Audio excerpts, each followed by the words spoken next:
এই মনোনীত বা মনোনয়ন ঘোষণা করার পর আমি লক্ষ্য করছি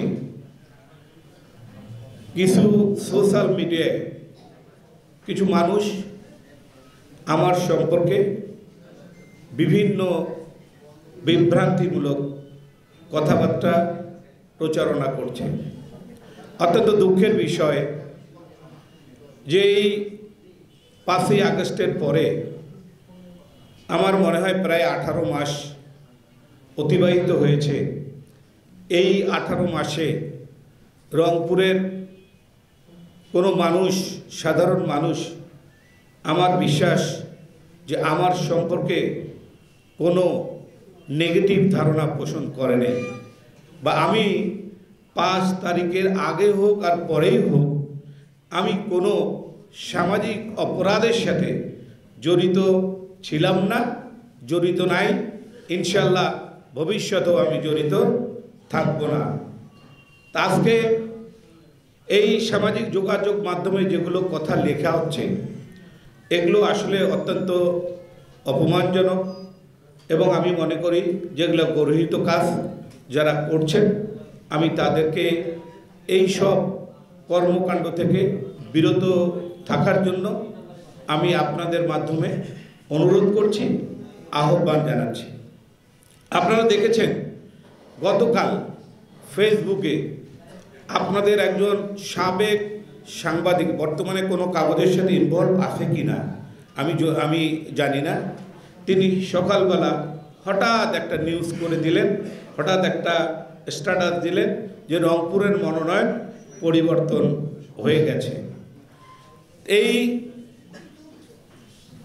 স্ট্যাটাসের পরে দেখা গেছে যে অনেক মানুষ বিচলিত হয়ে গেছে।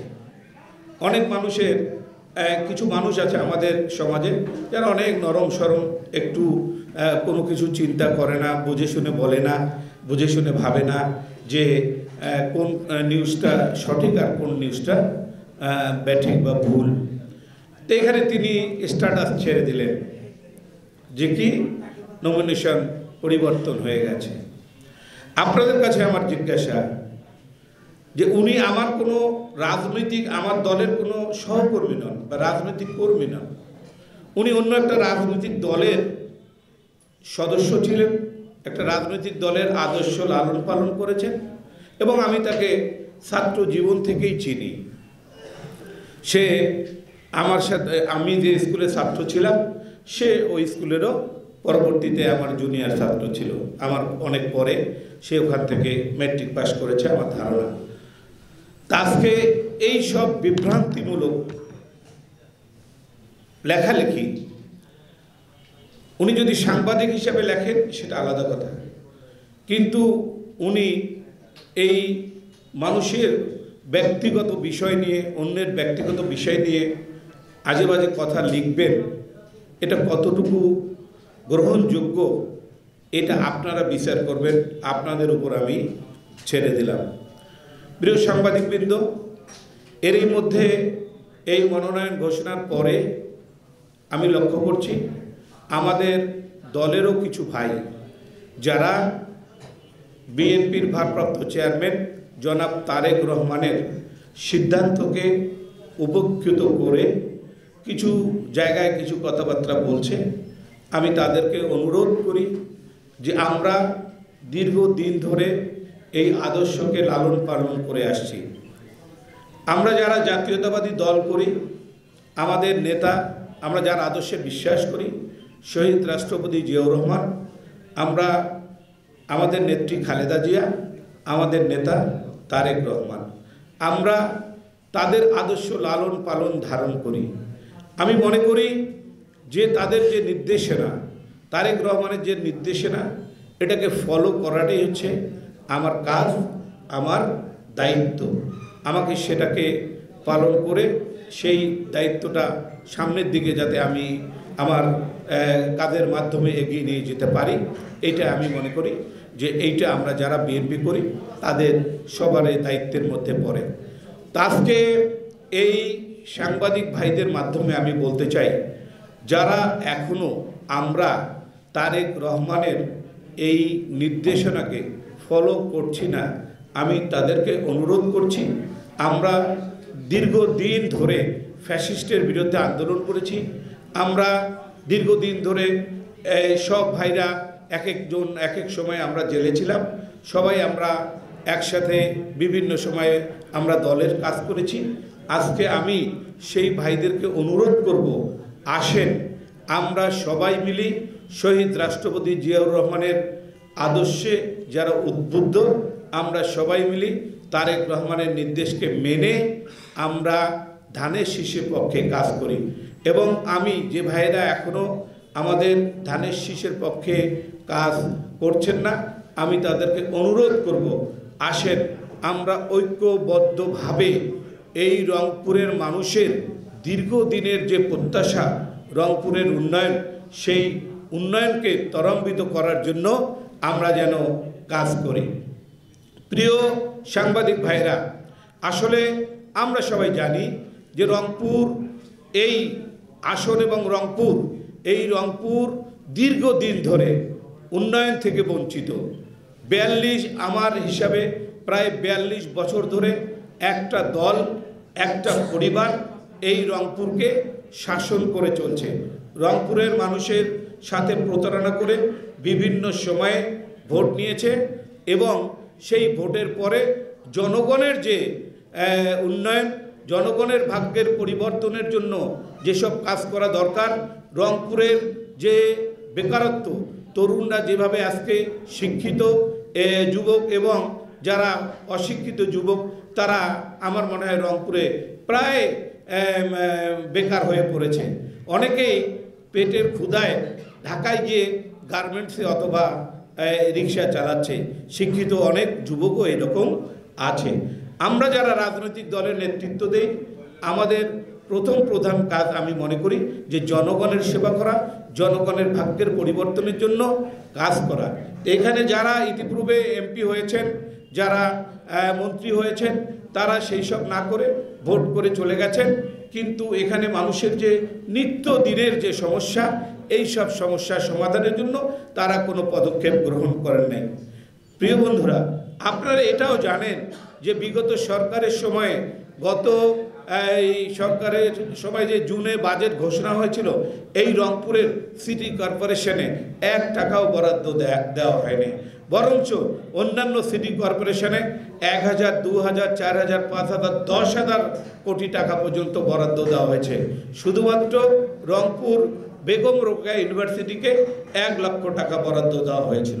তাই আমি মনে করি যে রংপুরের উন্নয়নের জন্য আমার বিশ্বাস যে আগামী দিনে যে সরকার আসবে, সেই সরকারের উন্নয়নের আমরা ভাগিদার হতে চাই, আমরা সেখানে অংশীদার হতে চাই। কারণ আমাদের পার্টির ভারপ্রাপ্ত চেয়ারম্যান জনাব তারেক রহমান ইতিপূর্বে ঘোষণা দিয়েছেন যে বিএনপি ক্ষমতায় আসলে 6 মাস থেকে 1 বছরের মধ্যে 2 কোটি বেকার যুবকের চাকরির ব্যবস্থা করবেন। তা যদি আমরা রংপুরের মানুষ অতীতের কথা না ভেবে, ভবিষ্যতের কথা না ভেবে আমরা যদি ধানের শীষের সাথে না থাকি, ধানের শীষের সামনে যে সরকার আসবে তার সাথে না থাকি, তাহলে আমরা আবারও উন্নয়ন থেকে বঞ্চিত হওয়ার সম্ভাবনা দেখা দিবে। সেই জন্য আমি আপনাদের মাধ্যমে প্রিয় রংপুরের মানুষের কাছে অনুরোধ করব, অতীত সব ভুলে গিয়ে আমরা আগামী দিনে যাতে করে বিএনপিকে এগিয়ে নিয়ে যেতে পারি। আমার বিশ্বাস যে এই রংপুরে বিএনপি বা ধানের শীষ জিতলে তারেক রহমান বাংলাদেশে জিতবে এবং বাংলাদেশ তারেক রহমান জিতলে বাংলাদেশ জিতবে ইনশাআল্লাহ। এইটা আমার বিশ্বাস, এইটা আমার ধারণা। তাই প্রিয় সাংবাদিক ভাইরা, আজকে আমি আপনাদের সবাইকে এখানে মত বিনিময় করার জন্য আমন্ত্রণ জানিয়েছি। আপনারা এখানে এসেছেন, আপনারা আগামী দিনে রংপুরের উন্নয়নের স্বার্থে আমার সাথে থাকবেন এবং আপনারা ভাবেন যে আজকে দীর্ঘ সময় ধরে রংপুরের যে কিছু সমস্যা, যেমন শ্যামা সুন্দরীর এখন পর্যন্ত উন্নয়নমূলক কোনো কর্মকাণ্ড শুরু হয়নি, যেমন রংপুর শহরে অতি যানজট, এখানে এক জায়গা থেকে আর এক জায়গায় গেলে আপনার ঘন্টার পর ঘন্টা সময় নষ্ট হয়ে যায়। এই রংপুর শহরের রাস্তাঘাট এত অপ্রতুল যে স্টেশন থেকে বের হলে একটা রাস্তা ধাপ পর্যন্ত, লালবাগ থেকে বের হইলেই একটা রাস্তা ধাপ পর্যন্ত, এবং রংপুর শহরের অন্য কোনো রাস্তা নাই যেটা দিয়ে মানুষ চলাচল করবে। তাই ভাইরা আমার, রংপুরে অনেক সমস্যা আছে। যেমন রংপুরে আমি বলেছি যে ইতিপূর্বে যে রংপুরে একটা টেক্সটাইল বিশ্ববিদ্যালয় দরকার, রংপুরে বিজ্ঞান ও প্রযুক্তি বিশ্ববিদ্যালয় দরকার, এবং রংপুরের আরও কিছু সমস্যা যেগুলো, যেমন আপনারা জানেন রংপুর মেডিকেল কলেজে একটা রোগীর বেডের পাশে 4-5টা রোগী শুয়ে থাকে। কখন ওই বেডটা খালি হবে? অত্যন্ত কষ্টদায়ক। এই অবস্থা আমরা কবে পরিত্রাণ হবে? আমাকে গত 7 দিন ধরে একজন রোগী ডক্টরসে ভর্তি আছেন। তিনি আমাকে আইসিইউতে, রংপুর মেডিকেল কলেজের আইসিইউ বেডের জন্য অনেকবার অনুরোধ করেছেন, রবার্টসনগঞ্জের এক ভদ্রলোক।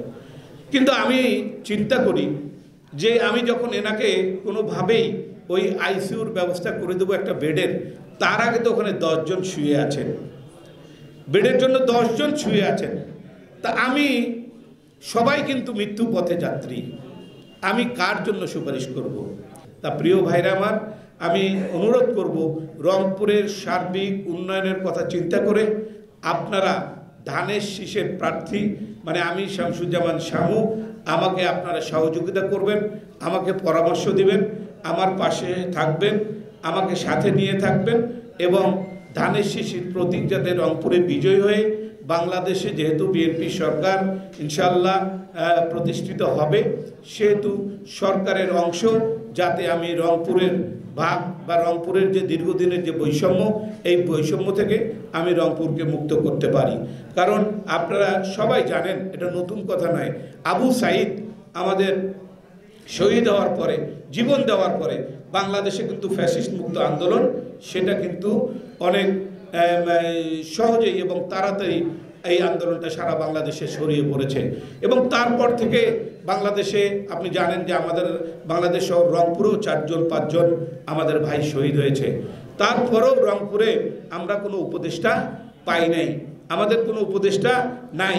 এখানেও আমরা কিন্তু রক্ত আমরা আন্দোলন করি, আমরা সরকারের পরিবর্তন করি, কিন্তু পরবর্তী সরকার আমাদেরকে কোনোভাবেই উন্নয়নের দ্বার গোড়ায় নিয়ে যায় না।